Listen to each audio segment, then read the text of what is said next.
پلازمینه کابل یو ځل بیا یوې درنې چاودنې ولړزوو. په سلامونو هرکلی کوم. که غواړئ چې بشپړ معلومات ترلاسه کړئ نو تر پایه راسره اوسئ.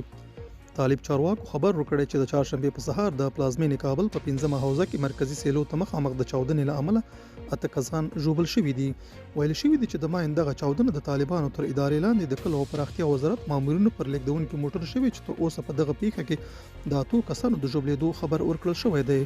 د کابل د امنیه قمندانۍ لپاره د طالبانو ویاند خالد زدان د خبر په تایید سره زیاته کړې چې 15مه حوزه کې د سړک غاړې یو ماین د کلو او پراختیا وزارت مامورینو په لیږدونکي موټر چاودلی او 8 کسان یې ژوبل کړي دي. هغه د ژوبل شویو کسانو د هویت په اړه جزئیات نه دي ورکړي. تر اوسه د دغې چاودنې مسؤلیت کوم چا یا وسلوالې ډلې نه دی منلی.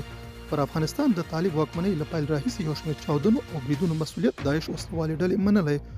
تېره اونۍ هرات کې د طالبانو د دفاع وزارت پر یو نظامی موټر وسلوال برید کې هم د دفاع وزارت 15 کارکوونکي وژل شوي او یو شمېر نور ټپیان شوي وو. دا زموږ نننی چمتو شوی مطلب. تر بیا ښه وخت او ښې چارې.